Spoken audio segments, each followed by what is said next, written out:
우리는 이제 지난주에 역대하 36장까지의 강의를 다 마쳤고요.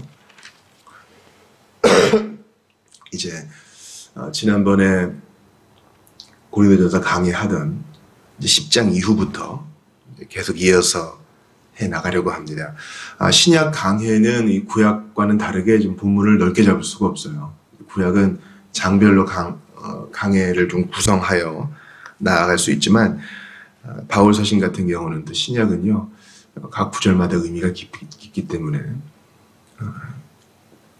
구약만큼 넓게 잡을 수 없음을 이해해 주시기를 바랍니다. 우리가 오늘 읽은 본문은 대단히 논쟁적인 구절입니다. 이것 때문에 미국에서도 상보주의적으로 이것을 해석하느냐 아니면 이것을 동등하게 해석하느냐 하여튼 논쟁거리입니다. 그런데 이 맥락을 보면은요 현대사회에서는 야 이거 감히 용납할 수 없다, 가급적이면 안 다루어야 되는 내용이다 라고 하는 이 본문이 이해가 좀 됩니다. 저 역시도 야 이제 복된 주일을 보내고 월요일 새벽을 이제 시작해야 되는데 하필 다시 시작하는 고린도전서 본문이 이거라니 참 놀랍다 이런 생각을 했습니다. 그런데 여러분 본문을 주시는 분은 하나님이셔요. 우리는 순서대로 하지만 여기에 또 주님의 섭리가 있습니다. 우리가 이거 들어야 되기 때문에 알려주시는 거거든요. 그러므로 우리 겸손히 한번 귀를 기울여 봅시다. 바울이 이런 그 맥락에서 얘기하는 이유는 바로 31절, 10장 31절에 그 이유가 있습니다. 무슨 일을 하든지 하나님의 영광을 위해 하라. 먹는 것이든 마시는 것이든. 이제 바로 이 10장에서는 그리스도인의 이 자유에 대해서 얘기하고 있지 않습니까? 특별히 고린도 교회에서는 이 먹는 문제 때문에 이방신에게 제물로 바쳐진 고기가 유통되는데 그거 먹는 것이 가하냐 불가하냐, 자유로 먹을 수 있느냐 아니면 권리를 제한해야 되느냐, 사람들 사이에 이런 갈등이 좀 있었습니다. 바울은 분명한 입장을 제시하죠. 하나님께 영광 돌리는 일에 크고 작은 일이 없다. 다 주님의 영광을 위해 하라. 절제해도 주님의 영광을 위해, 마음껏 먹어도 주님의 영광을 위해, 또 형제와 자매를 배려해서. 그것이 이제 32절에 나옵니다. 누구든 걸려 넘어지게 하지 말아라. 이게 이제 현대 영어로 스캔들의 어원인데요. 걸려 넘어지다. 내가 다른 사람 걸려 넘어지게 하는 돌부리가 되어서는 안 됩니다. 즉 이거 내 자유야. 내 마음대로 할 수 있는 거지. 난 다른 사람 넘어지게 할 의도가 없어. 내가 좋아서 하는 거야. 내가 죄라고 생각하지 않아. 가 핑계가 될 수 없다는 거예요. 우리의 모든 행동은 하나님 앞에, 지체 앞에 덕이 되어야 한다는 것입니다. 그래서 33절부터 이제 11장 1절에서 바울은 자기를 본으로 제시하죠. 나는 모든 사람을 기쁘게 하려고, 모든 사람에게 유익이 되려고 애를 쓰는데 왜냐하면 몇몇 사람 얻기 위해서다. 한 사람이라도 더 구원의 길로 이끌기 위해서다. 나는 구원 얻었네 라면서 내 자유를 흥청망청 쓰는 것이 아니라 그것도 섬김을 위해 내어드린다. 주님을 위해. 그러면서 이제 바울의 결론은 나 고기 안 먹겠다. 이렇게 얘기하잖아요. 바울은 11장 1절에, 사실 이 11장 1절이 10장 마무리에 들어가야 돼요. 내가 이렇게 예수님을 본받는 자가 되었으니 여러분도 그렇게 하십시오. 여러분 이미 얘기 끝난 거예요. 바울의 최종적인 권위의 근거는 하나님께 있죠. 예수 그리스도께 있어요. 여러분 나를 본받으세요. 사도의 본을 받으세요. 여기에서 끝나면 의구심이 나올 수 있어요. 왜냐하면 사도도 사람이니까요. 그런데 바울이 그렇게 하는 이유는 예수께서 그렇게 하셨기 때문입니다. 얘기 끝난 거예요. 예수님이 자기의 자유를 제한하셨어요.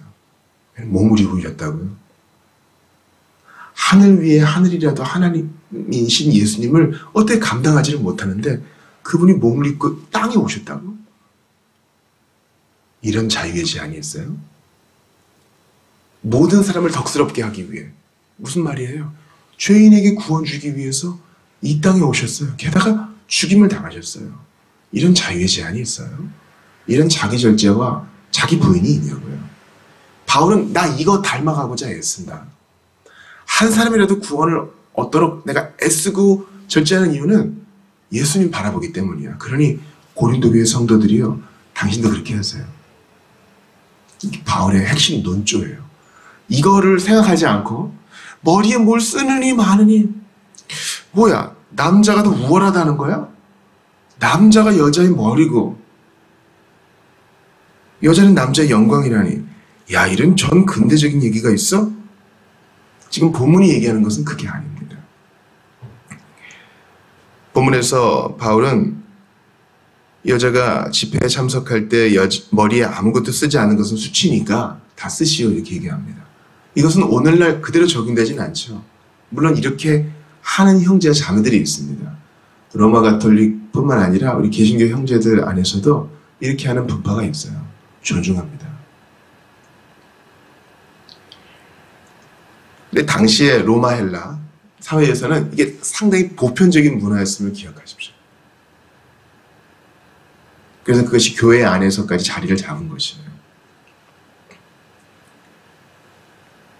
바울은 이것이 믿음의 본질적인 부분과 관련되지 않는 한 질서를 따르는 것을 택했습니다. 우리도 마찬가지입니다.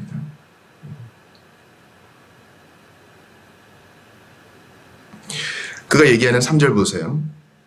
여자의 머리는 남자이고 모든 남자의 머리는 그리스도이시며 그리스도의 머리는 하나님이시라는 사실입니다. 그런 신론에 근거해서, 삼위 하나님의 근거해서 지금 이 이야기를 하는 것입니다. 자, 여러분, 고린도 교회 성도들이요, 덕을 끼치기를 원하십니까?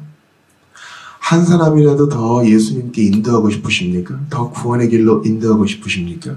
그렇다면 여러분은 생활의 모든 면, 예배의 모든 면, 아주 사소해 보이는 면까지 신학적이어야 하고 덕을 끼치는 방향으로 결정하고 행동해야 합니다. 그런데 집회에 참석하는 여성들을 보니까 머리에 뭐 안 쓰고 참석하는군요.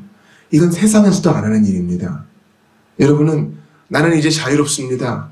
나는 더 이상 어떤 권위 아래 놓여 있지 않으니 나는 이제 이딴 거에 매여 있지 않겠습니다. 내 머리 내가 내놓고 예배할 거예요. 그렇게 생각하시는 분들이 있는데 옳지 않습니다. 그렇게 머리를 드러내는 것은 이성을 유혹하겠다는 뜻이요, 신전 창기가 하는 짓입니다. 바울이 지금 이 이야기를 하는 거예요. 5절 보세요. 여자가 머리에 아무것도 쓰지 않은 채 기도하거나 예언을 하면 그것은 자기 머리인 남자를 욕되게 하는 일입니다. 그것은 머리털을 다 밀어버린 것과 마찬가지이기 때문입니다. 지금 결혼한 여성들에게 하는 얘기입니다. 여러분들이 그렇게 하면, 머리에 쓰는 것을 다 벗어버리면 하나님이 세우신 남성의 권위를 업신여기는 것이요, 그것은 주님 자체에 대해서 반기를 드는 일입니다. 그것은 세상에 복음 전하는 데에도 도움이 안 됩니다. 반대로 남자에게도 얘기합니다. 4절 보세요. 남자가 기도하거나 예언을 할 때 머리에 무엇을 쓰면 그것은 자기 머리 되시는 그리스도를 욕되게 하는 일입니다. 반대로 남성들이요, 나는 주님의 권위 아래에 있다고 여성들처럼 머리에 뭐 쓰지 마십시오. 세상도 그렇게 하지 않습니다. 여러분들이 그렇게 하면 덕이 되지 않고 복음 전하는 일에 유익이 되지 않습니다. 또한 머리 대신 그리스도를 욕되게 하는 것이니 여러분은 그리스도를 자랑하는 마음으로 머리에 무언가 쓰지 마십시오. 여러분, 이거 쓰건 말건 자유롭게 합시다, 우리 뭐 그런 거에 매이지 맙시다, 그렇게 결정할 수 있는 것도 아니에요. 근데 바울은 그렇게 하지 않아요. 그에게 사소한 일은 없어요. 바울은 만약에 아무것도 쓰지 않기로 계속 고집하는 여성이 있다면 머리털 다 밀어버리십시오. 그게 수치스러우면은 차라리 머리에 무언가를 쓰십시오, 이렇게 얘기합니다. 교회의 덕을 위해서. 여러분, 고린도에는 큰 신전이 있었잖아요. 여신을 섬겼죠. 신전 창기들이 대부분 다 머리에 뭐 안 썼습니다. 바울은 세상의 것들, 세상의 정욕을 따라하는 것이 모양으로라도 교회 안에 있는 것을 원치 않는 거예요. 또 사회에서도 그렇게 하지 않기 때문에 그리스도의 자유라고 하면서 세상이 이해 못할 방식으로 반응하는 것도 원치 않는 것이고, 또한 그걸 보며 시험에 드는 교회의 어린 지체들을 보면서 더더욱 그렇게 하면 안 된다고 생각하는 거예요.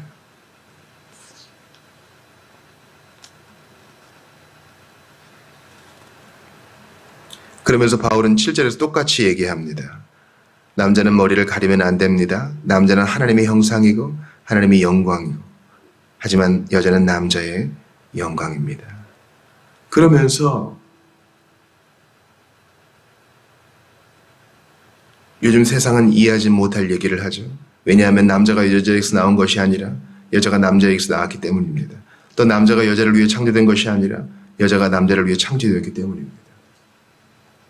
이러면 이제 일부 여성운동 하시는 분들이 발끈할 수 있어요. 이게 성경이 뭐 이러냐. 성경은 상당히 차별적이야. 뭐 노예제도 얘기하고 있으니까. 성경은 21세기 깨인 인류가 볼 문서가 아니야. 하나님의 말씀이라는데 하나님도 이렇게 차별적이라니.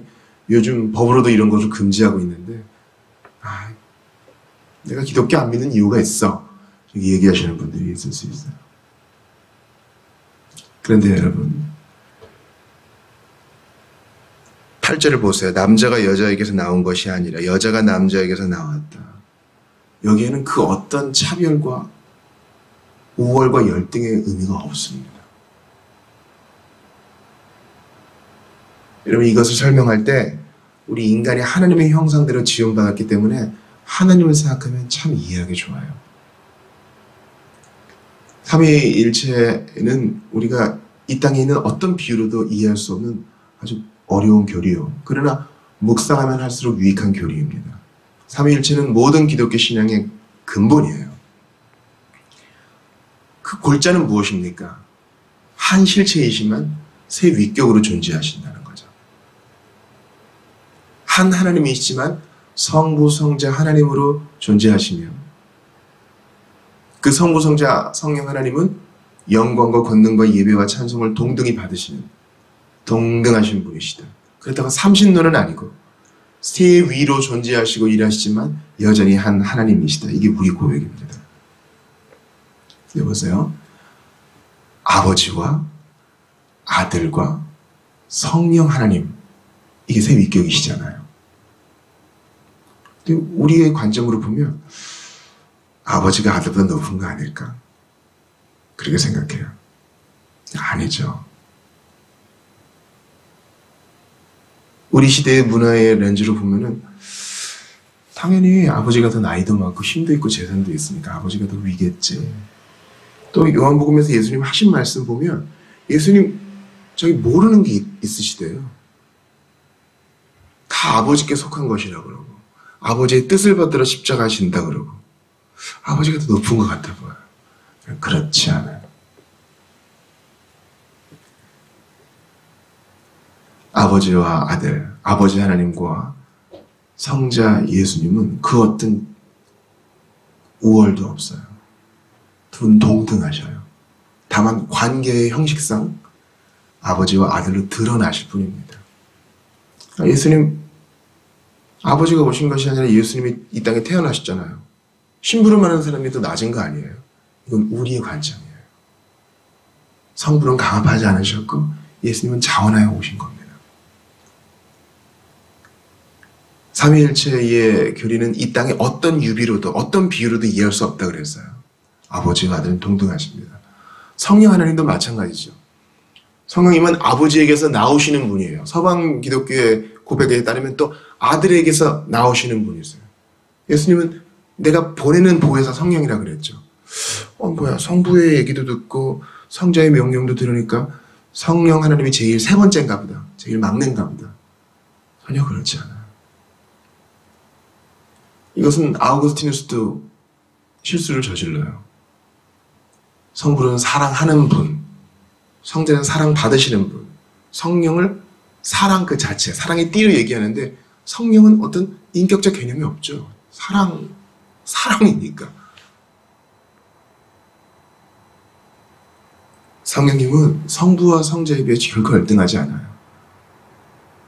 성자가 하는 일은요, 아들을 드러냈어요. 뭐야, 자기 독립적인 자기 의견도 없고 다른 사람만 드러내니 더 낮은 분 아니야? 아니에요.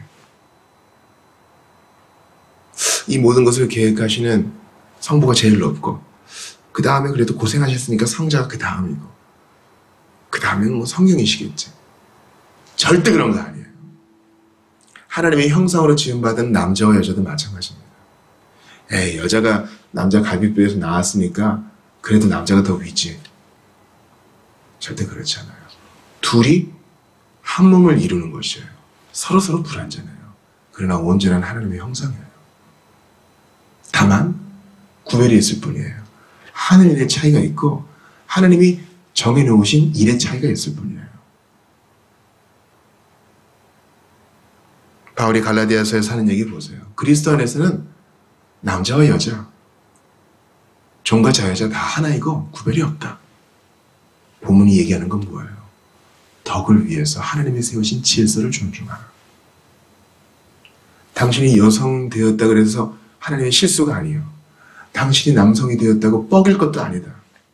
본문이 얘기하는 것은 그거 아니잖아요. 덕을 끼쳐 질서의 하나님을 존중하여 복음 증거에 유익되도록 하라. 한 사람이라도 더 구원의 길로 이끌라.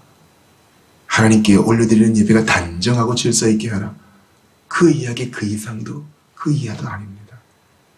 그리고 크고 작은 일을 결정하는 데 있어 하나님을 생각하고 예수 그리스도의 본을 생각하며 그분이 성경에 명백히 가르쳐 주신 것을 따라가는 우리의 자세만은 변하지 말아야 할 것입니다.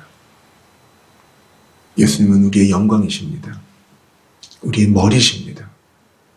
우리는 그분의 몸된 지체입니다. 머리가 지시하고 프로세스하는 대로 몸이 따라야 균형이 있어요. 머리는 이쪽으로 가자 그러는데 손과 발이 이쪽을 향하면 몸은 다치겠죠. 마찬가지예요.